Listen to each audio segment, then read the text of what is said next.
Picture this, a world where your alarm clock was a person with a stick, where moving between floors required a skilled operator, and where sharpening a knife meant waiting for the neighborhood bell ringer. These weren't scenes from a fantasy novel. This was everyday American life just decades ago. Not so long ago, society depended on an army of specialized workers who handled tasks we now do with the push of a button or a quick online order. These jobs disappeared so quietly that most of us barely noticed they were fading away, replaced by machines, automation, and digital convenience. Today, we're diving into 20 real professions that sound completely made up but were once as common as coffee shops and gas stations. These weren't just jobs, they were the invisible threads that held communities together, the human touch that made daily life work. Before buttons and automatic systems, vertical travel was an art form guided by human hands. Elevator operators were the conductors of urban symphonies, transforming a simple ride between floors into a personal experience. Imagine stepping into a 1940s skyscraper. A crisp uniform, a practiced hand on the lever, and a knowing smile greets you. These operators didn't just move people, they created connections. They knew residents by name, understood building rhythms, and maintained an unspoken elevator etiquette.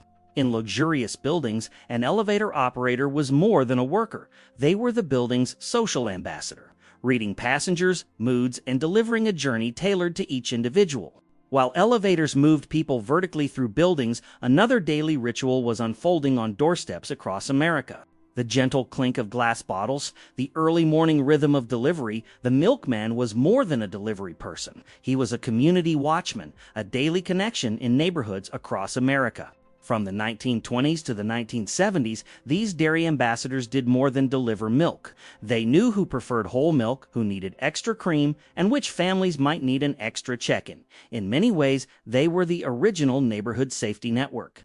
Braving freezing winters and scorching summers, milkmen maintained a personal touch that modern delivery could never replicate. But before milk could be delivered fresh, another group of workers battled the elements to keep it cold. Before refrigerators transformed kitchens, ice was a precious commodity harvested from frozen lakes. Ice cutters were winter warriors, battling freezing temperatures to provide a critical service. Imagine standing on a frozen lake, massive saw in hand, cutting 300-pound blocks of ice. Danger was constant. Thin ice, frostbite, and back-breaking labor were daily challenges. These workers would cut, transport, and store ice that would last through scorching summers. At its peak in 1880, the ice industry harvested 10 million tons annually, a testament to human ingenuity before mechanical refrigeration. From harvesting ice to fueling America's growing love affair with automobiles, personal service defined the era. Pulling into a gas station once meant more than just refueling. It was like visiting a trusted friend. Gas station attendants were automotive concierges, providing full-service care that made every stop an experience. These uniformed professionals pumped gas, cleaned windshields, checked oil levels, and engaged in genuine conversation. They were automotive doctors, diagnosing problems and building relationships one fill-up at a time. After the 1973 oil crisis, cost-cutting measures eliminated these friendly faces, replacing personal service with self-service efficiency. If you're enjoying this journey through forgotten professions, join us in Vintage America Tales for more stories that bring history to life. As cars filled the roads, towering advertisements began appearing above them, each one a handcrafted masterpiece. Before digital printing dominated advertising, billboard artists were the Rembrandts of the streets. These daredevils combined artistic skill with fearless heights, creating towering masterpieces that became city landmarks. With bold strokes and vivid colors, they transformed blank canvases into eye-catching advertisements that breathed life into urban landscapes. Each billboard was a unique work of art, painted by hand with precision and creativity. Digital printing technology made these handcrafted masterpieces obsolete, replacing artistic expression with mechanical efficiency. While artists painted messages on city skylines, another group was transmitting them across vast distances. Before email and instant messaging, teletype operators were the fingers of long-distance communication. Their keyboards were instruments of connection, transmitting news and personal messages across vast distances. Imagine fingers dancing on keys like pianists, creating symphonies of clicks and clacks that carried global headlines and intimate stories. From the 1930s to the 1970s, these skilled workers were the backbone of information transmission. As digital communication emerged, these tactile messengers fell silent, their urgent tapping becoming just an ancient memory. Communication wasn't the only thing being crafted by hand, so were the refreshments that brought communities together. Step into any 1950s soda fountain and you'd find the heart of community social life. Soda jerks were master performers, combining the dexterity of magicians with the creativity of artists to create liquid joy. These fountain virtuosos orchestrated bottles, whipped creams, and created whimsical concoctions that were as much entertainment as refreshment. Their soda fountains were community pulse points, echoing with laughter and clinking glasses. The fast food revolution gradually dried up these social oases, replacing artisanal drinks with mass-produced convenience.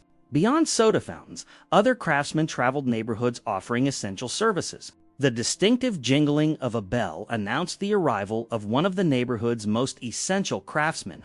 Knife sharpeners were mobile artisans traveling door to door to ensure every kitchen tool maintained its edge.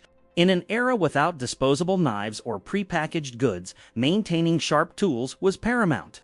These itinerant craftsmen provided an essential service, bringing the satisfaction of newly sharpened blades directly to customers' doorsteps.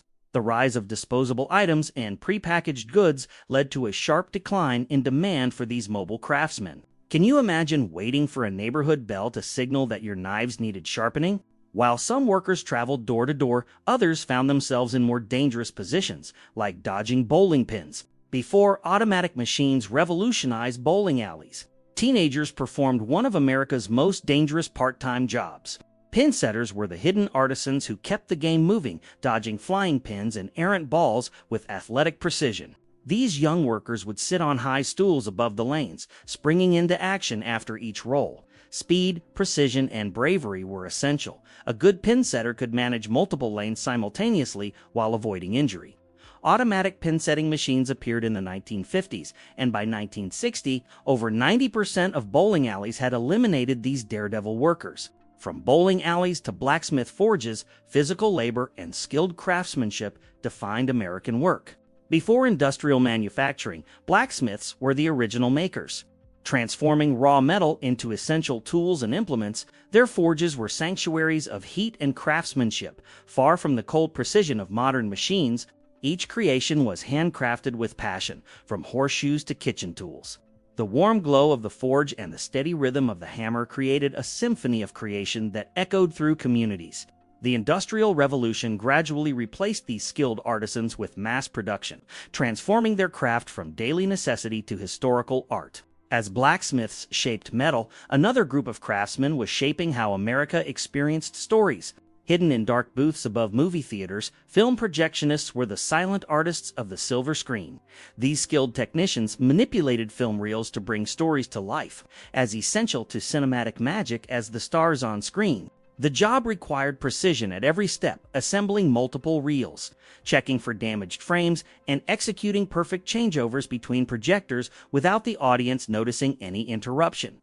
A perfect changeover was like a magic trick. If done wrong, hundreds of people would instantly become film critics. While projectionists illuminated movie screens, other workers were still lighting streets the old-fashioned way. As dusk fell in American neighborhoods until the 1950s, solitary figures would walk the streets, carrying long poles and small ladders.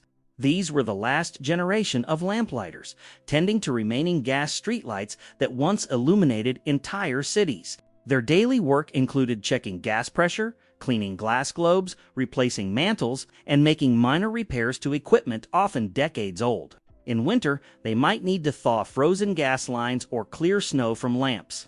Electric lighting gradually made these twilight workers obsolete, ending centuries of human-tended illumination. From lighting streets to printing newspapers, skilled hands kept information flowing. Before desktop publishing software, every printed material, newspapers, magazines, books, depended on typesetters. These skilled craftsmen used mechanical machines to create the prints that would be pressed onto paper. Working quickly to meet deadlines, typesetters were the bridge between written words and printed pages. Their precision and speed determined whether newspapers hit the streets on time. Digital printing technology made publishing easier and faster, rendering these mechanical craftsmen obsolete almost overnight. While typesetters worked indoors, ice delivery men braved the elements to keep homes cool. Before refrigerators appeared in every kitchen, ice delivery men were rays of hope during sweltering summers. These strong workers moved colossal blocks of ice, essential for keeping homes and businesses cool. The job required immense physical strength. Ice blocks were heavy and cumbersome, and delivery men had to navigate stairs and tight spaces while carrying hundreds of pounds of ice. The advent of electric refrigerators gradually made these cool keepers disappear, their essential service fading into historical memory. Ice wasn't the only thing delivered door to door, so were wake-up calls. Imagine a time when your alarm clock was a person with a stick. Knocker-uppers were early risers who traveled through towns and neighborhoods, tapping on windows with long poles to wake sleepers for their daily work. They were especially crucial for shift workers and those without natural light to signal the start of the day. Until the 1940s, this profession was as important as a morning cup of coffee. Mass-produced alarm clocks eventually made these human wake-up calls unnecessary. From waking workers to entertaining them, human voices played unexpected roles in daily labor. In American cigar factories from the 1860s to the 1930s, workers enjoyed something extraordinary: literature, news, and education while their hands rolled tobacco. This cultural phenomenon revolved around factory readers, professionals hired collectively by workers. Seated on elevated platforms above factory floors, these readers projected their voices over machinery noise, reading newspapers in the morning, novels in the afternoon, and political works during lunch breaks. They were human podcasts before electricity was reliable enough to power radios. Factory owners eventually banned readers when they realized some readings stirred discussions about labor rights and working conditions. Do you remember when entertainment and education came from a single human voice rising above factory noise? While factory readers spoke words aloud, typist pool workers transformed them into written documents. Large offices in the mid-20th century buzzed with the rhythmic clack of typewriters. Typist pools housed groups of mostly female workers who transformed handwritten notes into professional documents long before computers appeared on every desk. With manual typewriters requiring significant physical effort, typists transformed rough drafts into finished documents. A single error on page 23 meant retyping all 23 pages, a punishment that would lead modern office workers to stage a revolution. The fastest typists could reach 100 words per minute with minimal errors, operating with near-military precision. Once those documents became newspapers, young entrepreneurs took to the streets to deliver them.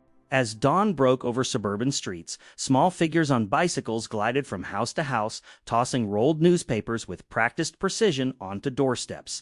For much of the 20th century, newsboys were as common as milkmen or postmen. These young entrepreneurs bought newspapers at wholesale prices and kept the difference after collecting subscription fees.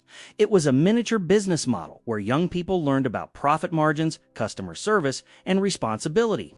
The job required developing a throwing arm that could land a newspaper on a porch from 20 feet away while riding a bike at top speed. From delivering printed news to organizing printed knowledge, information required careful human curation. Behind every library's card catalog system was a guardian of knowledge, the card catalog keeper. These information specialists created and maintained the map to every book, periodical, and resource in the library's collection. Every new document required multiple cards, author cards, title cards, subject cards, all handwritten until the 1970s. Precise handwriting was essential. A single error could hide a book from seekers forever. Large libraries employed teams of card catalog keepers who processed thousands of new items annually, each card created and organized by human hands. Beyond organizing information, some workers delivered the fuel that literally kept America warm. The rhythmic sound of coal sliding down metal chutes into basement bins was once as familiar as the hum of air conditioning today. Coal delivery drivers were essential workers who kept homes warm through harsh winters. These strong individuals maneuvered trucks carrying tons of coal through narrow roads, then shoveled coal into heavy bags and carried them to each customer's coal chute. A typical family home required multiple deliveries each winter. The coal delivery man was one of the few people welcomed, despite leaving black footprints in clean homes. These 20 professions weren't just jobs, they were the human infrastructure that made daily life possible. Each role represented a time when technology served people rather than replacing them entirely. From elevator operators who knew your name to milkmen who watched over neighborhoods, these workers provided something our digital age has largely lost: the irreplaceable human touch. They remind us that progress isn't just about efficiency, it's about the connections, craftsmanship, and community that make life meaningful. What forgotten profession do you think provided the most valuable human connection? Share your thoughts in the comments below.